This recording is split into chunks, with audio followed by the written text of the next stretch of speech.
श्रोताओं नमस्कार, बहुत बहुत स्वागत है आप सभी का कार्यक्रम हम और हमारा स्वास्थ्य में। मैं हूं अशोक पांडे। श्रोताओं, आज इस कार्यक्रम में हम बात करने वाले हैं नेत्र रोगों की। नेत्र से संबंधित ऐसी कौन सी समस्याएं हैं जो विशेष करके सर्दी के मौसम में हमें परेशान कर सकती हैं, कैसे उनसे बचना है, किस तरह के हमें उपाय अपनाने चाहिए, इन सारे बिंदुओं पर आज हम चर्चा करेंगे। और इस बारे में विस्तार से जानकारी देने के लिए आज हमारे साथ स्टूडियो में डॉक्टर दीपक मिश्रा जी हैं। आप एसोसिएट प्रोफेसर हैं क्षेत्रीय नेत्र संस्थान IMS BHU में। दीपक जी नमस्कार, बहुत बहुत स्वागत है हमारे स्टूडियो में और इस कार्यक्रम में। नमस्कार अशोक जी, नमस्कार श्रोताओं। तो दीपक जी, सबसे पहला सवाल, तो क्योंकि सर्दी का मौसम है और इस मौसम में आंखों से संबंधित कौन कौन सी वो प्रमुख समस्याएं हैं जो हमें हो सकती हैं और हमें उसका ध्यान रखना चाहिए? देखिए अशोक जी, आंखों से सबसे ज्यादा जो प्रभावित होती हैं जो ठंड की वजह से होती हैं, जैसे अमूमन जो हवा में आर्द्रता या इंग्लिश में हम लोग उसको मॉइस्चर बोलते हैं, उसकी जो मात्रा होती है वो कम होती है as compared to heat air, जो गर्म हवा होती है। तो जब ये आर्द्रता कम होती है हवा में, तो उसकी वजह से जो हमारे आंसू होते हैं, जो आंख के लिए आप जानते हैं बहुत बचाव का काम करते हैं, आंखों को लुब्रिकेशन देते हैं, वो बहुत जल्दी ही हमारी आंखों के ऊपरी सतह से इवापोरेट हो जाते हैं, सूखने लग जाते हैं। तो इससे प्रॉब्लम क्या होती है कि आंखों में सूखापन होता है, आंखों में लोगों को गड़न महसूस होती है, और आंखों की जो न्यूट्रिशन की सप्लाई भी है, कॉर्निया जिसको हम लोग सफेद पुतली हमारी जिससे कि हम देखते हैं, उसका न्यूट्रिशन भी ये आंसू ही देता है, उसके भी कमी आती है। तो ज्यादातर लोगों को आप देखेंगे जैसे ही ठंड शुरू होता है, आंखों में सूखापन, गड़न, आंखों का लाल होना, ये अमूमन शुरू हो जाता है। तो सर्दी के मौसम में हमें इस पर खास ध्यान देने की आवश्यकता है। अच्छा, कई मामलों में देखा जाता है कि लोग आंख के मोतियाबिंद का ऑपरेशन कराने के लिए खास करके जाड़े का इंतजार करते रहते हैं कि भाई सर्दी का मौसम आएगा तब हम इसका ऑपरेशन कराएंगे। क्या कारण है इसके पीछे, किस तरह का भ्रम है लोगों में? देखिए अशोक जी, पहले क्या था, पहले मोतियाबिंद की ऑपरेशन की विधि दूसरी होती थी। उसमें आंखों में बड़ा चीरा लगता था, टाके लगते थे, जिससे कि आंखों को ऑपरेशन होता था। तो उस वक्त ये लोग मानते थे कि अगर हम गर्मियों में ऑपरेशन कराएंगे तो हमारे पसीने से या गंदगी से हमको इन्फेक्शन के चांसेस ज्यादा होते हैं एज कि हम ऑपरेशन कोल्ड में कराएं। और लोगों को महीनों महीनों भर तक नहाने के लिए भी मना किया जाता था। तो लोगों को लगता था कि जाड़े का मौसम ऐसा है जिसमें कि हम ये कर सकते हैं, बिना नहाए भी काम चल सकता है, पसीने भी नहीं होंगे तो इन्फेक्शन भी कम होगा। लेकिन अब मैं आपको बता दूं, अब ये सारी विधि बदल चुकी है। आज के दिन में बहुत बड़े चीरे वाला ऑपरेशन या टाकी वाला ऑपरेशन बहुत ही कम होता है, या जिसमें कोई जरूरत हो ऐसा नहीं कि नहीं होता, लेकिन जैसे किसी की आंख है जिसकी की रिक्वायरमेंट ही वही, जिसकी जरूरत है, मजबूरी है, उसमें किया जाता है। नहीं तो आज के दिन में लोग manual small incision cataract surgery, इसको मैनुअल फेको कहते हैं, उससे होता है, या फेको मशीन या लेजर से ऑपरेशन होते हैं। इसमें ठंड एंड गर्मी का कोई फर्क नहीं है। और अमूमन जो पहले महीनों भर बोलते थे, अभी तो हम लोग कहते हैं कि आप गर्दन के नीचे दूसरे दिन भी नहा सकते हैं, और गर्दन के ऊपर से नीचे तक 7वें दिन से आप पूरा स्नान कर सकते हैं। इसलिए अब सिर्फ मोतियाबिंद का ऑपरेशन कराने के लिए ठंड का इंतजार करना आज के दिन में मैं नहीं समझता कहीं से उचित है। और ये एक आपके माध्यम से अगर हमारे श्रोताओं तक बात पहुंच रही है तो जान जाए, मोतियाबिंद का ऑपरेशन सही समय पे करा लेना जरूरी है, न कि इसके लिए हम जाड़े का, गर्मियों का या इसका इंतजार करें। जो भी आपके आसपास नेत्र रोग विशेषज्ञ हैं उनसे संपर्क कीजिए, उनसे मिलिए, और जैसा वो कहते हैं कि अगर कहते हैं कि आपको तुरंत आवश्यकता है ऑपरेशन कराने की तो जल्दी कराइए, बाद में कहते हैं कुछ दिनों बाद कराने की आवश्यकता है तो ऐसा कराइए, लेकिन इसके लिए ठंड का इंतजार नहीं करना चाहिए। निश्चित तौर पर श्रोताओं को इस बात का ध्यान रखना चाहिए कि ठंड के मौसम में अगर सभी एक साथ ऑपरेशन कराने पहुंचेंगे तो अस्पताल के साथ साथ चिकित्सक पर भी दबाव बढ़ता है, और वही आप समय रहते अगर आसानी से समय लेकर के चिकित्सक से परामर्श के माध्यम से अपना ऑपरेशन कराते हैं तो हो सकता है कि आपके मोतियाबिंद को आगे बढ़ने से वही रोका जा सके। उसमें होता क्या है अशोक जी कि मोतियाबिंद एक ऐसी विधि है, जब हम मशीन से या फेको मशीन से करते हैं तो जो हमारा लेंस होता है उसको हम कई टुकड़ों में छोटा छोटा तोड़ के फेको मशीन उसको इमल्सिफाई करके, मतलब लिक्विड बना के सक करती है। अगर आप जाड़े के इंतजार में या किसी कारणवश मोतियाबिंद को और पकने दे रहे हैं, पकने का मतलब होता है मोतियाबिंद और कड़ा होता जाता है। तो अगर मोतियाबिंद बहुत कड़ा हो जाएगा, ये हो जाएगा, तो फेको विधि से अब आपके आंख के अंदर ही उसे तोड़ना है। तो अगर कोई चीज मुलायम हो, कमजोर हो, उसको तोड़ करके इमल्सिफाई लिक्विड में बना के उसको निकालना आसान है एज कम्पेयर कि हम उसको कड़ा करें।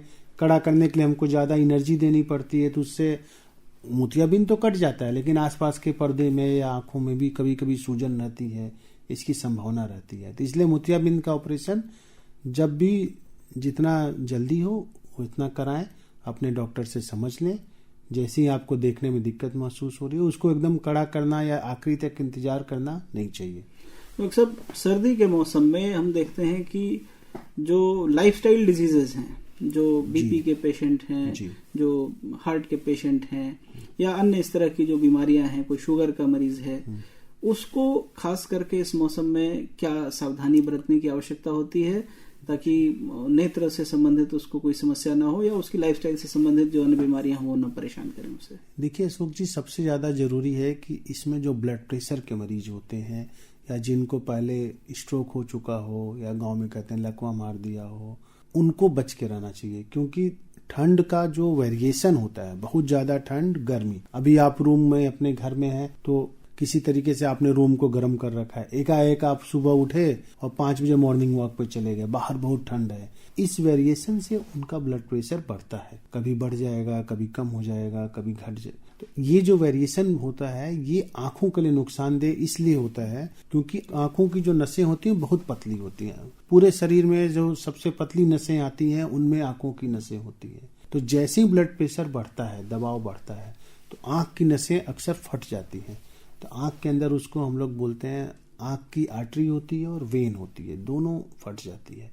तो कभी वेन ऑक्लूजन हो जाता है, रेटिनल ऑक्लूजन हो जाता है, कभी आंखों में ब्लीड हो जाता है। और चूंकि आंखों की नसें पतली हैं तो हार्ट और दिमाग के पहले आंख की नस फट जाती है। तो इस समय ठंड के मौसम में हम लोग एक चीज देखते हैं कि ये जो हमारी रेटिना जो पर्दे है उसके अंदर ब्लीड, उसके ब्लड वेसल्स में ब्लीडिंग, ये काफी कॉमन होता है। तो हम तो यही सलाह देंगे कि जब भी जो भी जिनका भी है ब्लड प्रेशर या ये, पहली चीज तो नियमित रूप से दवा खाएं, दवा एक दिन भी नहीं छोड़े। दूसरी चीज, एकाएक ठंड से गरम, गरम से ठंड, इससे बचें। और अपनी आंखों और अपनी सुविधा के लिए जितना हो सके उतना घरों में रहें, बाहर खेतों में या इधर उधर नहीं घूमें।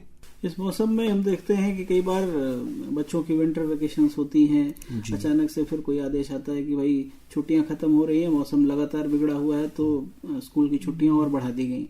उन छुट्टियों के दौरान फिर से, क्योंकि एक नई पद्धति हमने कोविड के काल में अपने सभी बच्चों के ऊपर लागू की, जिसको हम मोबाइल फोन पर ऑनलाइन क्लासेस के फॉर्मेट में जानते हैं। तो जो बच्चा क्लास के अंदर फिजिकल तरीके से बैठा हुआ और पढ़ रहा है, और एक बच्चा घर में मोबाइल फोन पर जो समय दे रहा है, तो उससे एक तो उसका स्क्रीन टाइम काफी ज्यादा बढ़ जाता है। जी जी। तो इस मौसम में किस तरह के ध्यान देने की आवश्यकता है? देखिए अशोक जी, मैंने शुरू में ही कहा कि पहली चीज तो जो हमारी ठंड में हवा होती है उसमें आर्द्रता कम होने से ऑलरेडी बच्चों के आंखों में या वहाँ पे थोड़ा सा सबके आंखों में सूखापन रहता है। दूसरे, जब ये ऑनलाइन क्लासेस का आदेश आता है या जो भी बच्चे ऑनलाइन क्लासेस करते हैं, तो हमने इधर कोविड टाइम में भी देखा बहुत सारे बच्चों को प्रॉब्लम हुई, बहुत सारे बच्चों को चश्मे के नंबर लगे, बहुत सारे। जब हम बड़े स्क्रीन पे देखते हैं, क्लासरूम के ब्लैक बोर्ड को देखते हैं, नेचुरल लाइट में देखते हैं, और जो आप लैपटॉप की लाइट्स पे पढ़ते हैं, दोनों में अंतर होता है। तो इसके लिए उनके बच्चों के आंखों में सूखापन ज्यादा होता है, लोगों के नंबर्स जो दूर दृष्टि या निकट दृष्टि दोष है वो तेजी से बढ़ रहे हैं। इसके अलावा क्या होता है, बच्चे बार बार ना अपनी आंखों को रब कर लेते हैं, रगड़ते हैं, सूखापन है नहीं होता है तो रगड़ते हैं। तो इस रगड़ने की वजह से भी उनकी जो कॉर्निया है उस पे जो है कभी कभी दाग लग जाते हैं, कभी उस पे निशान बन जाता है, तो बच्चों को घाव हो जाता है। इसके लिए एक 20-20-20 आजकल जैसे 2020 क्रिकेट चला हुआ है, उसी तरीके का बहुत पहले का हमारा एक 20-20-20 रूल होता है। इसका मतलब होता है कि जब आप 20 मिनट की क्लास कर लेते हैं सिस्टम पे, बच्चों के लिए नहीं, आप देखिए कंप्यूटर आज हमारी जिंदगी का अहम हिस्सा हो गया है।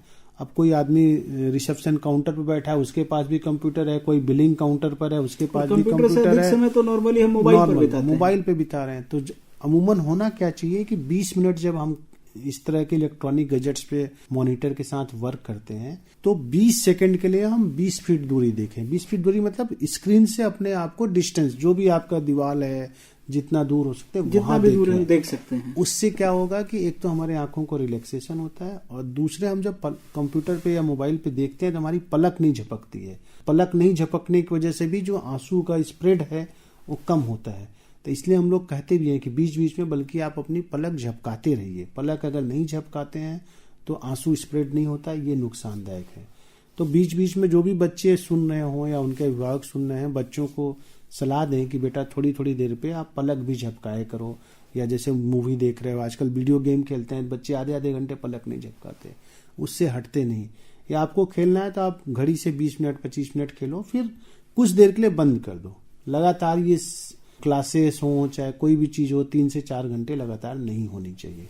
डॉक्टर साहब, इस मौसम में हम देखते हैं कि ठंड का प्रभाव इतना अधिक है कि आमतौर पर नहाने के लिए लोग गर्म पानी का इस्तेमाल करते हैं, या हाथ और मुंह की सफाई करनी है उसके लिए भी गर्म पानी का इस्तेमाल करते हैं। कई बार गुनगुने पानी से, गर्म पानी से आंखों पर छींटे मारते हैं।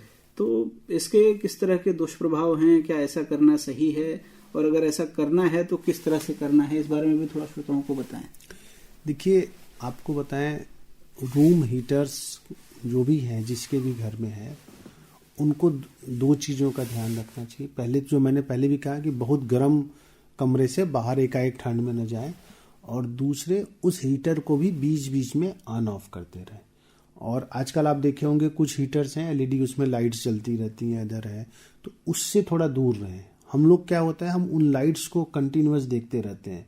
यूवी लाइट्स होती हैं, दूसरी लाइट्स होती हैं, उसको देखते हैं। दूसरा जो आपने कहा गर्म पानी से छींटे, इसको बिल्कुल ही नहीं करें। अगर आपको चेहरे को धोने के लिए या हाथ धोने के लिए थोड़ा गर्म पानी आप अपने से यूज भी कर सकते हैं, तो आंखों को बंद करके करें, क्योंकि आंखों के अंदर गर्म पानी के छींटा मारने का असर है कि आंखों की जो हमारे कॉर्निया होती है, आउटर सरफेस लेयर है, कंजक्टाइवा, वो बहुत ही मुलायम होती है। तो इतनी मुलायम होती है कि जब आप ये गर्म पानी की छींटे डालते हैं तो उनसे वो जल जाती है। जलने की वजह से आपने देखा होगा बहुत सारे लोगों को काली पुतली के ऊपर सफ़ेद दाग दिखता है, ये होता है। इसके समस्याएं ज़्यादा होती हैं। तो कॉर्निया, कंजक्टाइवा, आँखों का लाल होना, कंजक्टिवाइटिस, बहुत सारी बीमारियां होती हैं जो अगर कोई आदमी गर्म पानी आँखों में डालता है, अगर सूखापन है तो वो भी बढ़ जाता है। इसलिए एकदम ध्यान दें कि कभी भी गर्म पानी का छींटा आपकी आँखों में न जाए। अच्छा, इस मौसम में हम अपने खान पान में ऐसी क्या चीज़ें शामिल कर सकते हैं, या अपने डेली रूटीन में हम ऐसे क्या काम कर सकते हैं कि हमारी आंखों में किसी तरह की कोई समस्या ना हो और देखने की जो क्षमता है वो अच्छी बनी रहे, आंखों का स्वास्थ्य इस मौसम में अच्छा बना रहे? देखिए, आपको बताएं, ये मौसम आंखों के खान पान के जो सामग्री है उसके लिए सबसे अच्छा होता है, क्योंकि हमारे आंखों को अलग अलग तरह के विटामिन और ये चाहिए होते हैं जो ग्रीन वेजिटेबल्स, जैसे पालक हो गया आपका, फिर उसके बाद अब हरी सब्जियां खूब ठंड में अवेलेबल होती हैं, जितनी भी हरी सब्जियां हैं उसे खाएं। इसके अलावा पपीता आता है, पपीता में भी विटामिन होती हैं जो आँखों को फ़ायदा करती हैं, उसको लें। और दूसरी चीज़, अमूमन हम एक गलती कर जाते हैं कि ठंड में पानी कम पीते हैं, तो पानी पिए, क्योंकि शरीर का रिक्वायरमेंट भले कम हो लेकिन तब भी आप अगर पानी पीते रहते हैं तो उससे शरीर के जो खराब मेटाबोलाइट्स हैं वो दूर होते हैं।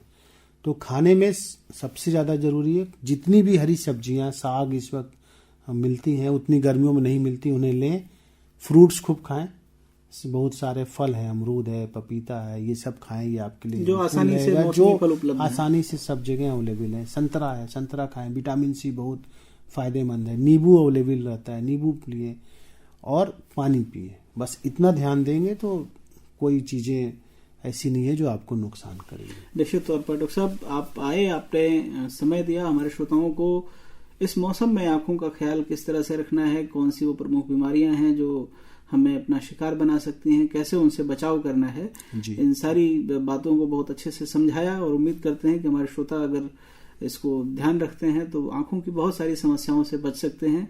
आपने समय दिया, आपको बहुत बहुत धन्यवाद। धन्यवाद अशोक जी, नमस्कार श्रोताओं।